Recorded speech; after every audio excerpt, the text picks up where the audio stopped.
Coding technology one का पहला class में आप सभी का स्वागत है। ये आपका पहला क्लास है। इस सेमेस्टर में आपका ये सब्जेक्ट है कोडिंग टेक्नोलॉजी वन। तो आप लोग थोड़ा बहुत जानते ही होंगे कोडिंग टेक्नोलॉजी के बारे में। बेसिकली कोडिंग टेक्नोलॉजी है क्या। टेक्सटाइल में 3 प्रोसेस है।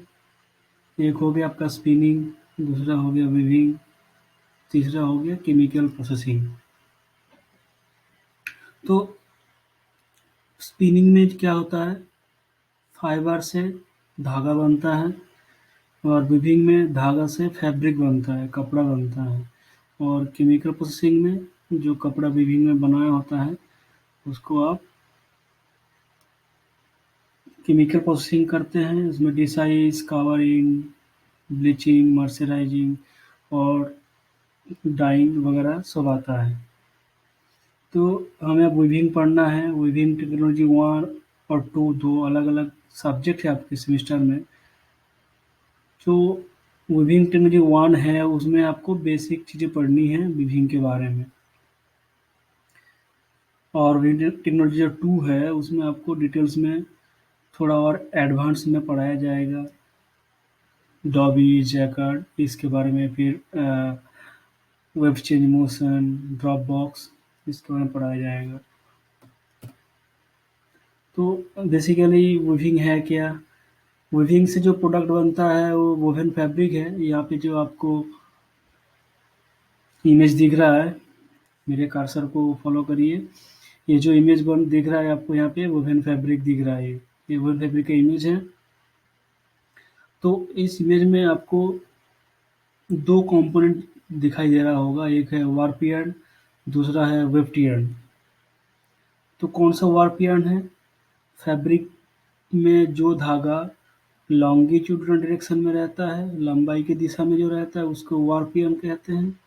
और जो चौड़ाई की दिशा में रहता है, मतलब हॉरिजॉन्टल डायरेक्शन में जो रहता है उसको वेफ्ट यार्न कहते हैं। आपको पहले से पता होगा क्योंकि आपने फैब्रिक स्ट्रक्चर एनालिसिस पढ़े हैं, तो आपको इतना मालूम है वोवेन फैब्रिक के बारे में। तो अब ये फैब्रिक बनता कैसे है आपको ये जानना है। इसमें 2 एलिमेंट हो गया, एक वार्प हो गया, एक वेफ्ट हो गया।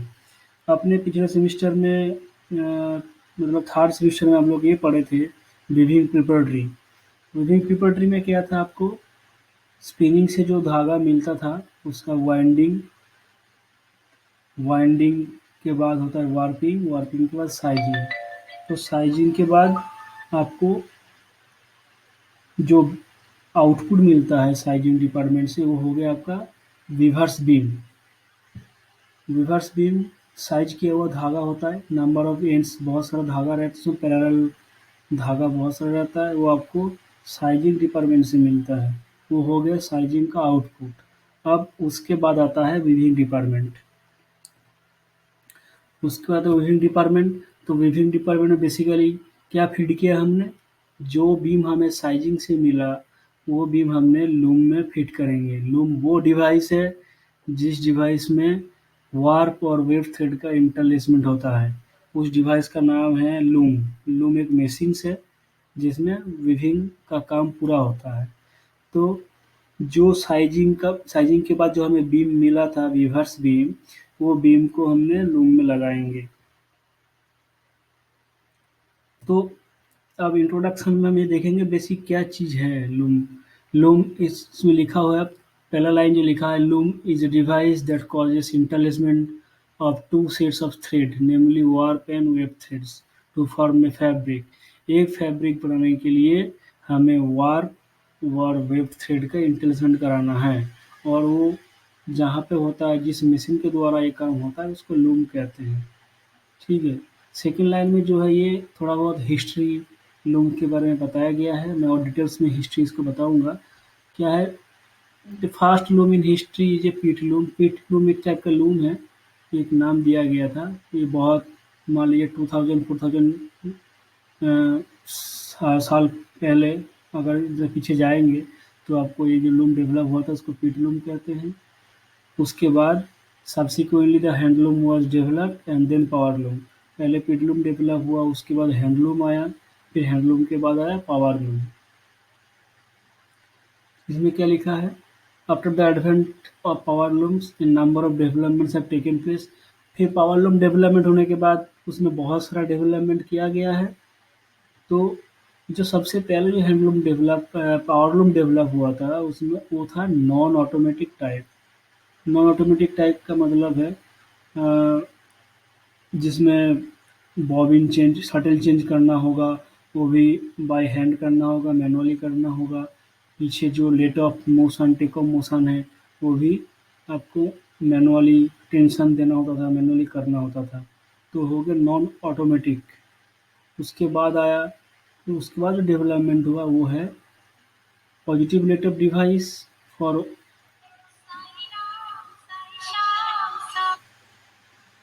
सॉरी उसके बाद जो डेवलप हुआ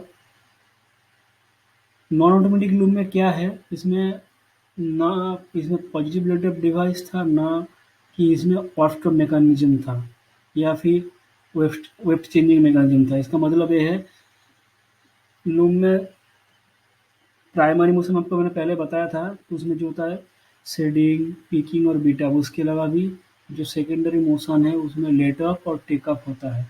तो जो नॉन ऑटोमेटिक लूप डेवलप हुआ था उसमें इस टाइप का कोई सुविधा नहीं था कि उसमें let up positive let up device इस्तेमाल किया जाए या फिर जो वाष्प मैकेनिज्म है। वाष्प मैकेनिज्म मतलब है वाष्प का धागा चल अगर लूप में चलते-चलते अगर वाष्प का धागा टूट जाए तो लूप ऑटोमेटिक बंद होना होता है, उसको वाष्प मैकेनिज्म कहते हैं।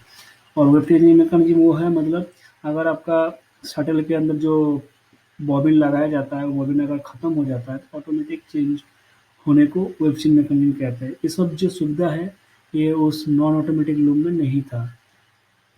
उसके बाद आया सेमी ऑटोमेटिक लूप जिसमें 2 मैकेनिज्म इनकॉर्पोरेट किया गया था, जिसमें मतलब था पॉजिटिव लेट ऑफ डिवाइस था और उसमें था automatic weft mechanism and weave replacement mechanism. ये 3 चीज़ इसमें इनकॉर्पोरेट किया गया जो सेमी ऑटोमेटिक लूप था। वाफ्ट मैकेनिज्म का जो मतलब वक़्त का धागा टूटने से लूम बंद होने का जो मैकेनिज़्म है वो उसमें लगाया गया था। और वेब रिप्लेसमेंट मैकेनिज़्म मतलब वेब खत्म होने पे, बॉबिन खत्म होने पे उसको रिप्लेस करने के लिए मैकेनिज़्म था। इतना तक डेवलपमेंट हुआ था। उसके बाद द लास्ट पॉइंट में लिखा है the last century saw the development of shuttleless weaving mechanism. Loom basically handloom, power loom होता है। फिर पावर लूम में और एक आता है जिसमें शटल लूम और शटललेस लूम आता है। शटललेस लूम भी अभी इस सेंचुरी में 21st सेंचुरी में जो चल रहा है वो शटललेस वीविंग सबसे ज़्यादा चलता है। मतलब उसमें पिकिंग करने के लिए शटल का जो डिवाइस है शटल उसका इस्तेमाल नहीं करते हैं। उसमें दूसरा मैकेनिज्म यूज करते हैं, उसको शटललेस वीविंग कहते हैं। लास्ट 21st सेंचुरी में जो डेवलप्ड हो रहा है वो पूरा का पूरा शटललेस वीविंग के ऊपर डेवलपमेंट हो रहा है। ये आपका गया मोटा-मोटा इंट्रोडक्टरी पार्ट वीविंग का। अब हम देखेंगे क्लासिफिकेशंस ऑफ लूम्स। बेसिकली इस यहाँ पे 2 टाइप का लूम होता है, एक हैंडलूम होता है, एक पावर लूम होता है। हैंडलूम का मतलब है उसको चलाने के लिए कोई इलेक्ट्रिसिटी, कोई स्टीम इंजन किसी का भी हम इस्तेमाल नहीं करेंगे। मैनुअली इंसान के द्वारा उसको चलाया जाएगा। उसमें जो मैकेनिज़्म है शेडिंग, पिकिंग, बीटअप वो मैनुअली होगा, या तो पैरों से होता है या तो हाथ का इस्तेमाल किया जाएगा। और पावर लूम होगा तो पावर लूम में हम यूज करेंगे इलेक्ट्रिसिटी का। इलेक्ट्रिसिटी से ड्राइव मिलेगा मोटर को, मोटर से लूम के बाकी सारे पार्ट्स को ड्राइव मिलेगा। ये बेसिकली 2 लूम हो गया, हैंडलूम और पावर लूम। अब हैंडलूम के ये 2 टाइप का डिवाइड किया गया है, डॉबी और जैकर्ड। हैंडलूम में डॉबी और जैकर्ड जो है शेडिंग डिवाइस है, शेडिंग करने का जो मैकेनिज्म है वो डॉबी जैकर्ड है। आप लोग सुने होंगे, पहले भी हम बताए हैं। तो डॉबी जैकर्ड अगर कोई लूम में हैंडलूम में अगर डॉबी लगा है तो डॉबी हैंडलूम होगा, अगर कोई लूम में अगर जैकर्ड का मशीन लगा है तो जैकर्ड हैंडलूम होगा। ये बेसिकली शेडिंग डिवाइस है। पावर लूम पावर लूम जैसे मैं आपको थोड़ी देर पहले बताया था कि शाटल लूम होता है और शाटललेस लूम होता है। शाटललेस लूम में क्या है, projectile, rapier, air jet, water jet. ये बेसिकली 3 टाइप का लूम होता है शाटललेस। एक प्रोजेक्टाइल होता है पिकिंग करने के लिए, दूसरे में होता है रेपियर और तीसरा होता है जेट लूम, जिसमें या तो हवा की मदद से, एयर की मदद से हम ट्रांसफ़र करेंगे वेव को एक तरफ से दूसरी तरफ, या तो पानी की तरफ से वाटर जेट की मदद से करेंगे। अब फिर आगे चलते हैं, शटल लूम को भी डिवाइड किया गया। शटल लूम 3 टाइप का डिवाइड किया गया, नॉन ऑटोमेटिक, सेमी ऑटोमेटिक और ऑटोमेटिक लूम। अब इस तीनों लूम को फिर डिवाइड किया गया है, वार्प पैटर्न और वेब पैटर्न के बेसिस पे इसको डिवाइड किया गया है। वार्प पैटर्न मतलब कोई मतलब बेसिकली डिजाइनिंग का पार्ट हो गया। वार्प पैटर्न मतलब अगर हमें शेडिंग में मतलब बेसिकली शेडिंग हो गया एक्चुअली। वार्प पैटर्न के साथ मतलब शेडिंग, इसमें क्या क्या शेडिंग डिवाइस लगा हुआ है। अगर शटल लूम में अगर टैपेट लगा है तो टैपेट शटल लूम हो गया ये। अगर डॉबी लगा है मैकेनिज्म में तो डॉबी लूम हो गया, और जैकेट लगा है तो ये जैकेट हो गया। तो सेमी ऑटोमेटिक, नॉन ऑटोमेटिक और ऑटोमेटिक को हम इससे भी डिवाइड कर सकते हैं। शेडिंग मैकेनिज्म के हिसाब से भी हम डिवाइड कर सकते हैं, जो हो गया टैपेट, डॉबी और जैकेट। और वेब पैटर्न के बेसिस पे कैसे डिवाइड करेंगे, मान लीजिए हमें वेब में एक से ज़्यादा कलर चलाना हो, 2 कलर, 3 कलर, 4 कलर अलग-अलग धागा चलाना हो वेब में, तो हमें वेब पैटर्निंग करना होता है। तो उसके लिए जो एक अलग डिवाइस यूज़ किया जाता है लूम में, उसका नाम है मल्टीपल बॉक्सेस, या फिर ड्रॉप बॉक्स भी कहा जाता है इसको। इसमें वो मैकेनिज्म होता है कि उसमें अलग-अलग कलर का धागा शटल के अंदर डाल के 4 से 5, 6, 7 ऐसे शटल हम यूज़ कर सकते हैं अलग-अलग कलर का, ताकि हमें वेब की डायरेक्शन में हमें अलग-अलग थ्रेड मिले। ये हो गया मोटा-मोटा लूम्स का क्लासिफिकेशन। अब हम आगे देखेंगे हैंडलूम का क्या फीचर्स है। हमें हैंडलूम के बारे में थोड़ा-सा ही जानना है, इससे बारे में ज़्यादा जानना नहीं है हमें, क्योंकि मेनली हमें पढ़ना है पावर लूम के बारे में। शटल लूम के बारे में ज़्यादा पढ़ना है, तो हम मोटा-मोटा देख लेंगे। ये आपका एक डायग्राम है, मिनी हैंडलूम है। मिनी सेंस में काफ़ी छोटा है एक्चुअली। इसमें मान लीजिए जो कपड़ा बन रहा है इसमें आपको 20 से 30 इंच की विड्थ की कपड़ा मिलेगा, ऐसे तो नहीं मिलेगा। जो लूम है ये बहुत छोटा लूम है। इसमें आपको सारी चीज़ दिखाई दे रहा होगा, जो भी मशीन्स का पार्ट्स है ये आपको दिखाई पड़ रहा होगा। हैंडलूम का क्या-क्या फीचर्स होता है, एक नंबर पे लिखा है in handloom shuttles are too much slow and create less noise. ये फ़र्क है पावर लूम और शटल लूम में। शटल लूम में क्योंकि बहुत स्लो चलता है, बहुत ही स्लो चलता है, धीरे-धीरे एक बार शेडिंग होता है, फिर शटल को इधर से उधर लिया जाता है, एक तरफ से दूसरी तरफ पास किया जाता है, फिर उसका बीटअप होता है। तो इसमें खूब बहुत ही स्लो चलता है मशीन। और इसमें से अगर मशीन स्लो चल रहा है तो इसका मतलब उसमें जो नॉइज़ है बहुत कम नॉइज़ होगा, नॉइज़ उसमें ज़्यादा होगा ही नहीं, ठीक है। अगर पावर लूम बहुत स्पीड चलता है, उसमें 700-800 पीक्स पर मिनट चलता है, तो उसके हिसाब से काफ़ी आवाज़ होता है। शटल लूम अगर पावर लूम है तो उसमें काफ़ी आवाज़ होता है, काफ़ी नॉइज़ होता है। दूसरा नंबर पे आ गया, this type of loom can produce complex design of fabric then the power loom. Power loom में जो फैब्रिक नहीं बन सकता, जो कॉम्प्लेक्स डिज़ाइन है जो जैकेट पे बनता है, हालाँकि जैकेट जो शेडिंग डिवाइस है वो पावर लूम पे भी लगता है, हैंडलूम पे भी लगता है, लेकिन हैंडलूम का खासियत है कि उसमें जो कपड़ा बनेगा, उसमें जो डिज़ाइन है हम कॉम्प्लेक्स डिज़ाइन बना सकते हैं, क्योंकि मशीन इतना स्लो चलता है कि बाय हैंड हम कुछ भी कर सकते हैं। उसमें शेडिंग में कुछ अगर बीच में बदलाव करना है तो हम उसको कर सकते हैं। तो इसलिए खासियत है कि कॉम्प्लेक्स डिज़ाइन हम हैंडलूम में बना सकते हैं। तीसरा नंबर क्या लिखा है, any count range of thread can be used as warp and weft. ये तीसरा ये दूसरा खासियत है हैंडलूम का कि जो हम धागा यूज करेंगे, चाहे वो वार्प में हो चाहे वेब में हो, काउंट रेंज जो है, मान लीजिए एकदम फाइन से फाइन काउंट भी हम इसमें चला सकते हैं, कोर्स से कोर्स काउंट भी हम इसमें चला सकते हैं। क्योंकि आप बनारसी सिल्क देखेंगे जो हैंडलूम में बनता है, उसमें काफ़ी फाइन काउंट होता है। फिर मोनोफिलामेंट भी हम लोग हैंडलूम में यूज़ करते हैं। ये मोनोफिलामेंट हम पावर लूम में चला नहीं पाते हैं, इसको हमें हैंडलूम में ही बनाना पड़ता है। जो सिल्क साड़ी बनारसी बनारसी जो बनता है, जो साड़ी बनता है हैंडलूम का साड़ी, बहुत ही फाइन उसमें काउंट का धागा यूज़ किया जाता है वार्प में और वेब में भी। इतना फाइन धागा पावर लूम में हम चला नहीं पाएँगे, ये इसका एक खासियत है। इसमें एक डिमेरिट्स ये है कि production rate is very low then power loom. Obviously बात है, जब मैनुअली इसको ड्राइव किया जा रहा है तो इसमें प्रोडक्शन काफ़ी बहुत बहुत ही लो होता है इसमें। 5 नंबर पॉइंट, क्योंकि इसमें प्रोडक्शन रेट बहुत कम है तो मैन पावर इसमें ऑब्वियसली बहुत ज़्यादा लगेगा। अगर 100 मीटर का कपड़ा बनाने में हमें मैन पावर हैंडलूम में जितना लगेगा, अगर उसको हम पावर लूम में बनाएँगे तो बहुत ही मैन पावर कम लगेगा। ठीक है? और 6 नंबर पॉइंट है कि लो रिस्क ऑफ एक्सीडेंट, क्योंकि इसमें मिसिंग पार्ट्स वैसे कुछ है नहीं, तो इसमें जो एक्सीडेंट का जो रिस्क है, कुछ इतना स्लो चलता है मशीन, अगर कोई गलती भी हो जाता है विभाग से तो इसमें इतना कोई रिस्क नहीं है कि मशीन कुछ हो जाए, किसी को कोई एक्सीडेंट हो जाए, शटल बाहर निकल जाए, ऐसा कुछ होता नहीं है इसमें। ठीक है? तो इसलिए लो रिस्क ऑफ एक्सीडेंट। अब इस स्लाइड में आपको बताएँगे कि क्वालिटी में क्या फ़र्क रहता है हैंडलूम वर्सेस पावरलूम क्वालिटी। मतलब क्वालिटी में क्या फ़र्क रहता है, अगर एक कपड़ा हम सेम धागा से अगर हैंडलूम बनाते हैं और सेम धागा से अगर पावरलूम में कपड़ा बनाते हैं, तो उसमें फ़र्क क्या रहेगा? इसमें बहुत सारा फ़र्क रहता है। इसमें ये देखा गया है कि मोटा-मोटा ओवरऑल क्या होता है, हैंडलूम में जो कपड़ा बनता है वो काफ़ी बेटर होता है पावरलूम से। एज ए फ़ील बताइए, कोई टेक्सचर हो, उसमें फ़ील हो, सॉफ्टनेस हो, ये बहुत ही बढ़िया होता है। अट्रैक्टिवनेस जो है हैंडलूम के शरीर में बहुत बढ़िया होता है, पावरलूम में बहुत ही कम होता है। 1 नंबर पॉइंट में लिखा हुआ है, handloom fabric is bound to have a rugged uneven surface giving it ethnic appeal. ठीक है? इसमें जो है सरफेस जो बनता है हैंडलूम फैब्रिक में काफ़ी रफनेस होता है, लेकिन इसके चलते इसका लुक खराब नहीं होता है।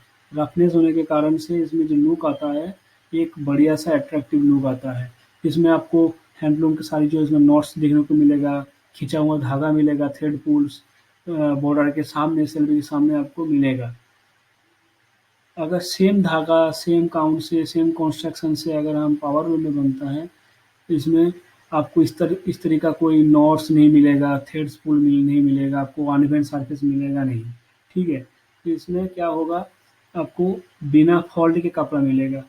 बेसिकली पावरलूम में जो कपड़ा बनता है उसमें काफ़ी फॉल्ट कम होता है, जो वीविंग का फॉल्ट्स हैं, वो फॉल्ट्स काफ़ी कम होता है और हैंडलूम फैब्रिक में काफ़ी ज़्यादा होता है। तो फॉल्ट होने के बावजूद हैंडलूम का फैब्रिक जो है उसमें अट्रैक्टिवनेस बहुत ज़्यादा होता है। एक खादी का, अब खादी का नाम सुने होंगे, खादी का लुक आता है इसमें। ठीक है? एक मोटा फैब्रिक बनता है, खादी जैसा लुक आता है इसमें। 2 नंबर पॉइंट क्या है, handloom fabric is often soft in texture. इसमें जो फ़ील होता है, इसमें जो टेक्सचर होता है बहुत सॉफ्ट होता है। रादर देन पावरलूम में जो होता है फैब्रिक काफ़ी स्टिफ बनता है। ठीक है?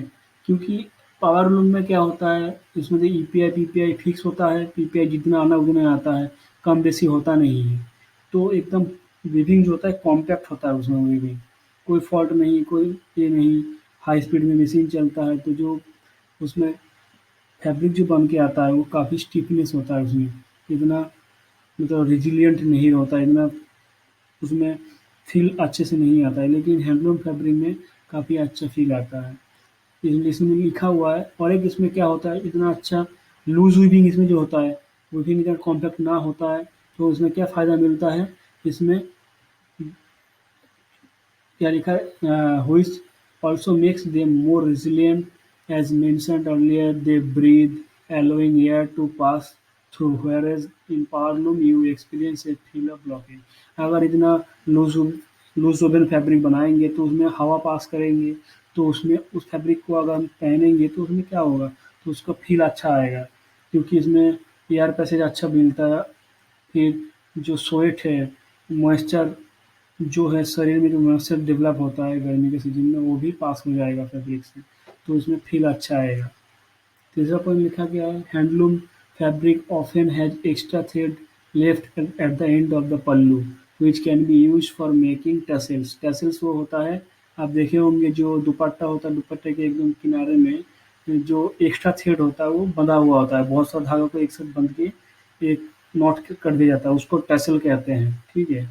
तो वो एक हैंडलूम फैब्रिक का एक ख़ासियत है, ये पावरलूम में नहीं बनता है। हैंडलूम में ही बनता है, क्योंकि जब धागा शुरुआत में और अंतिम में जब ख़त्म हो जाता है वीविंग, तो धागा एक्स्ट्रा बच जाता है। तो उस धागे को क्या किया जाता है, बहुत सारे धागे को एक साथ लेके नॉट कर दिया जाता है। वो एक अलग से लुक देता है। चाहे आप देख लीजिए शॉल में देख लीजिए, हैंड ओवन दुपट्टा देख लीजिए, उसमें आपको चादर देख लीजिए, सब में मिलेगा, आपको टसल मिलेगा। ये एक लुक है जो पावर लूम में नहीं मिलता है। 4 क्या लिखा है, the level of intricacy and sharpness of design can not be matched in power loom. Handloom में जो डिजाइन बना सकते हैं, जितना निखुत डिजाइन बना सकते हैं, जिसमें कोई डिजाइन में कोई फॉल्ट ना हो एकदम। मान लीजिए कोई एक इमेज है, कोई एक बर्ड्स है, बर्ड्स का जो इमेज है उसको हमें फैब्रिक में बनाना है, वो पावर लूम से ज़्यादा बेटर हम हैंडलूम में बना सकते हैं। एक एक चीज़ उसमें जो भी मतलब डेकोरेशन है उस डिजाइन में, उस डेकोरेशन में एक एक पॉइंट को हम हैंडलूम में बना सकते हैं, इसको कुछ भी करके। लेकिन पावर लूम में ये पॉसिबल नहीं है। तो इसमें लिखा है machine made weaves do not usually use this traditional pattern. तो ट्रेडिशनल पैटर्न को लिखा हुआ है, जैसे अमरू अम्बी दो में, ये ट्रेडिशनल पैटर्न का नेम है। ये machine made weaves do not usually use these traditional patterns or carry the level of detailing that handlooms do। Handloom जो डिटेल में एक एक पॉइंट को जो बना सकते हैं, वो चीज़ पावर लूम में कभी नहीं बनता। डिजाइन उस तरह का डिजाइन नहीं बनेगा जितना हैंडलूम में हम डिजाइन बना सकते हैं। ड्यू टू अनवन टेंशन होगा, यहाँ पे मिस्टेक हुआ है। Due to uneven tension weft with weaving of handloom, they have better recovery from crease और wrinkle as compared to powerloom। क्योंकि मैं आपको पहले बताया कि इसमें लूज वीविंग होता है, तो लूज वीविंग होने के कारण इसमें जो ड्रेपेबिलिटी है बहुत बढ़िया होता है। आपने टेस्टिंग करते समय शायद ड्रेपेबिलिटी पढ़ा होगा, तो हैंडलूम फैब्रिक की जो ड्रेपेबिलिटी है बहुत बढ़िया होता है। और अनइवन वेफ्ट स्पेसिंग होगा ये, मतलब हैंडलूम में इतना बढ़िया सा कंट्रोल होता नहीं। टेक ऑफ लेट ऑफ जो है कंट्रोल बहुत बढ़िया नहीं हो पाता है, क्योंकि ऑटोमेटिक उसमें नहीं होता है, मैनुअली करना पड़ता है, टेंशन वेरी करता है, बहुत अप डाउन होता है। तो उसके कारण से जो वेब स्पेसिंग है वो बहुत अप डाउन करता है, काफ़ी ज़्यादा कभी कम स्पेसिंग हो जाएगा। लेकिन वर्क में स्पेसिंग में कोई फ़र्क नहीं रहेगा, क्योंकि रीड होता है, रीड में हम डेंटिंग ऑर्डर फिक्स कर देंगे, तो उसमें वर्क की दिशा में जो थ्रेड स्पेसिंग है वो अनइवन नहीं होगा। ठीक है। कपड़ा सॉफ्ट होने के कारण, कपड़ा थोड़ा लूज होने के कारण क्या होता है, इसका जो रिकवरी होता है फ्रॉम क्रीज बहुत बेटर होता है then compare to power loom.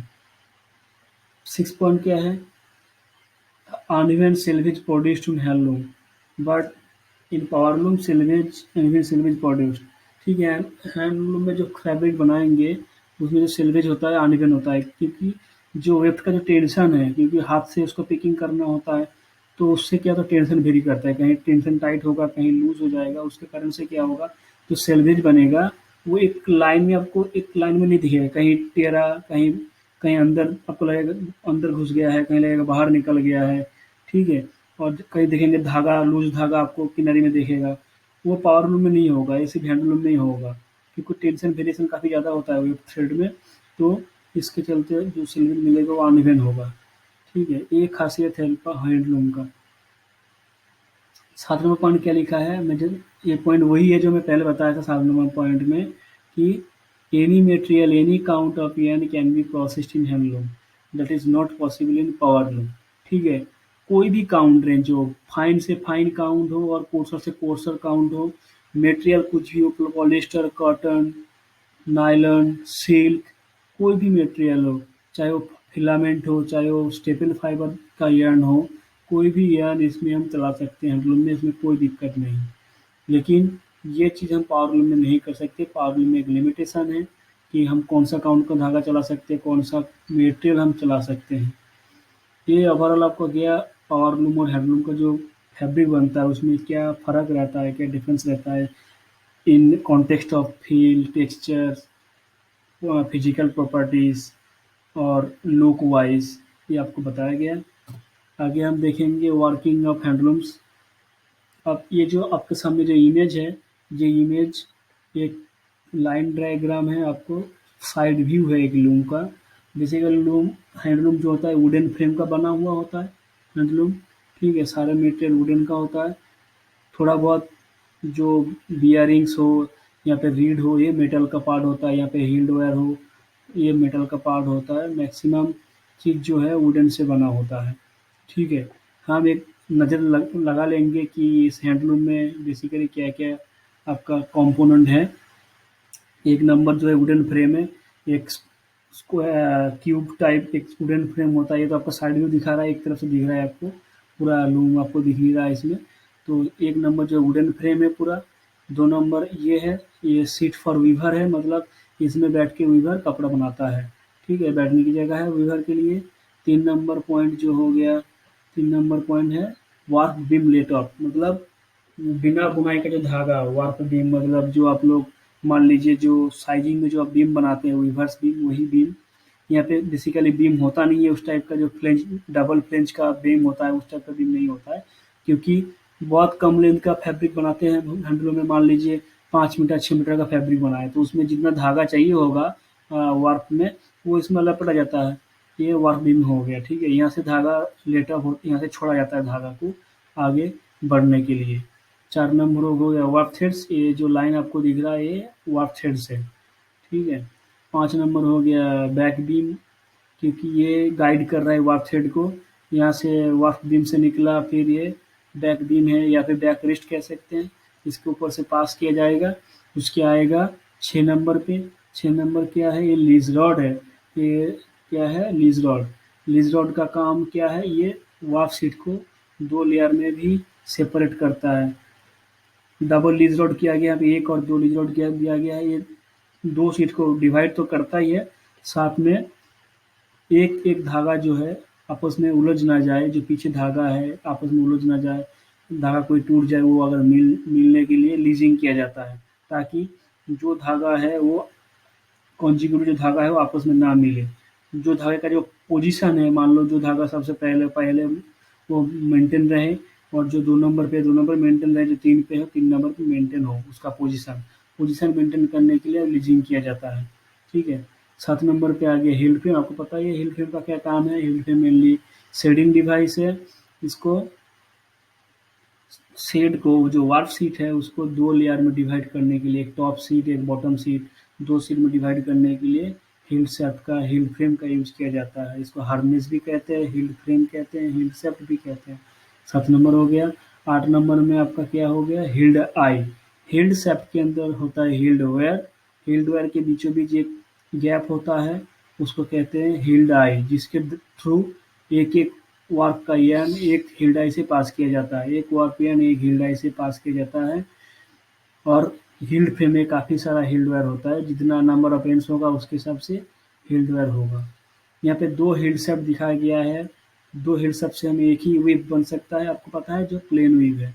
ये बेसिक वीव है, सबसे मिनिमम 2 हील्ड फ्रेम चाहिए होता है वीविंग करने के लिए। यहाँ पे 2 हील्ड फ्रेम दिखाया गया है, यहाँ से प्लेन वीव बनेगा।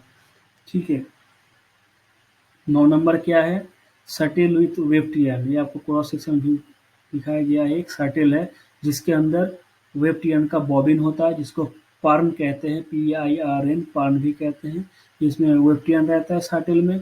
शटल 9 नंबर शटल हो गया। 10 नंबर हो गया shed. 7 number heald frame. Heald frame के थ्रू हील्ड आई है। हील्ड आई में जो धागा पास किया गया है वो 2 शेड में बढ़ गया, टॉप शीट बॉटम शीट। वो top sheet bottom sheet divide होके जो बन रहा है उसको शेड कहते हैं। देखिए गैप बना हुआ है, ये गैप इसलिए बनाते हैं ताकि ये शटल जो पास किया जा सके एक तरफ से दूसरी तरफ, इसलिए 2 वार्प शीट के बीच में गैप क्रिएट किया गया है। ठीक है, ये हो गया शेड। 11 नंबर हो गया कंप्लीट फैब्रिक। ये शेड बनने के बाद यहाँ पिकिंग होता है शटल से। फिर ये रीड है। 15 नंबर जो है लेद लिखा हुआ है, ये एक्चुअली रीड भी होगा। यहाँ पे रीड कोम लगा हुआ है। तो पिकिंग होने के बाद ये इसका मूवमेंट ऐसे टू एंड फ्रो मूवमेंट होता है। ये क्लोथ फिल है, ये जो अभी आपको पॉइंट दिख रहा है ये पॉइंट क्लोथ फिल है। यहाँ तक जो पिकिंग हमने किया उसको वेफ्ट को यहाँ तक इंसर्ट करना है। ये हो गया आपका क्लोथ फिल। क्लोथ फिल के बाद जो आपको मिलेगा वो बना हुआ फैब्रिक है, मतलब बुना हुआ फैब्रिक है। वार्प और वेफ्ट दोनों चीज़ें आपको दिखेगा। ये हो गया आपको 11 नंबर। 12 नंबर क्या है, ब्रेस्ट बीम है। इस बीम में ये एक सपोर्टिंग के लिए है। कपड़ा बनने के बाद इस बीम के ऊपर से लपेट के फिर एक राउंड लगा के फिर यहाँ से आके 17 नंबर जो क्रोच रोल है यहाँ पे वाइंड हो जाएगा। कपड़ा जो बन रहा है ये 17 नंबर जो रोल है इसमें वाइंड होगा। 13 नंबर क्या है, बैटन विथ रीड कोम। ये जो ब्लैक वाला जो आपको लाइन दिख रहा है ये आपका रीड कोम है, ये बैटन है, ठीक है, ये ऊपर से लटका हुआ है। 14 नंबर जो है बैटन एडजस्टमेंट, इसको आगे पीछे कर सकते हैं, ये स्लॉट है, इसमें डाल डाल दिया गया है। फलक्रम हो गया और यहाँ पे बाय हैंड इसको टू एंड फ्रो मूवमेंट दिया जाता है, ठीक है, टू एंड फ्रो मूवमेंट दिया जाता है बीटअप के लिए। जब पीछे जाएंगे तब स्पीकिंग होगा, स्पीकिंग होने के बाद फिर इसको सामने लाएंगे बीटअप के लिए। फिर आगे आपका 14 हो गया आपका बैटन एडजस्टमेंट। 15 हो गया लेद। लेद यहाँ पे एक वुडन लकड़ी का बना हुआ एक चौड़ा सा एक प्लेटफॉर्म है, जिस प्लेटफॉर्म में काफ़ी चौड़ा इसलिए रखा जाता है क्योंकि जो शटल है इसी के ऊपर से पास किया जाता है। शटल को भी पास करने के लिए कोई सपोर्ट चाहिए, तो ये बेसिकली 15 नंबर जो हिस्सा है ये हो गया। लेद जो है ये शटल को सपोर्ट करता है, बाएं तरफ से दाएं तरफ, दाएं तरफ से बाएं तरफ आने के लिए एक रास्ता बनाने के लिए एक सपोर्ट के लिए लेद हो गया, शटल को सपोर्ट करता है, ठीक है, जब शटल पिकिंग होता है। 16 नंबर हो गया आपका ट्रेडल। ट्रेडल क्या है, ट्रेडल से देखिए ये हिल फ्रेम इसमें लिंक किया हुआ है, 2 ट्रेडल है, 2 ट्रेडल से लिंक फ्रेम हिल फ्रेम जुड़ा हुआ है। तो ये ट्रेडल का जो मूवमेंट है पाँव यहाँ पे जो वीवर बैठते हैं उसका पाँव से दोनों को मूवमेंट देता है। एक बार एक नीचे जाएगा, दूसरा ऊपर जाएगा, फिर दूसरा नीचे जाएगा, एक नंबर ऊपर जाएगा, ऐसे करके शेडिंग होता है, आपको पता है इसके बारे में। ये ट्रेडल से, इसको ट्रेडल कहते हैं, ये पाँव से इसको ड्राइव मिलता है। शेडिंग करने के लिए एक बार एक नंबर हिल फ्रेम नीचे जाएगा, एक बार 2 नंबर ऊपर जाएगा, फिर अगले राउंड में अल्टरनेट हो जाएगा, 2 नंबर नीचे जाएगा और 1 नंबर ऊपर जाएगा। 17 नंबर आपको बताए थे क्लोथ रोल है, ठीक है। ये आपका मोटा-मोटा हो गया आपका हैंडलूम का बेसिक्स, ठीक है। इसको आप देख लीजिए, आप लोग अच्छे से समझ में आ जाएगा, कुछ ज़्यादा कुछ है नहीं है। आपको इमेज भी बहुत सारा मिल जाएगा, देख लीजिए। गूगल में, यूट्यूब में सर्च करके हैंडलूम के बारे में कैसे रामिंग होता है। ये तो एक सिमेट्रिक डायग्राम है, जितना भी समझ में आए समझिए, बाकी जब आप लोग क्लास में आएंगे तो हम उसको दिखाएंगे और एक बार, ठीक है।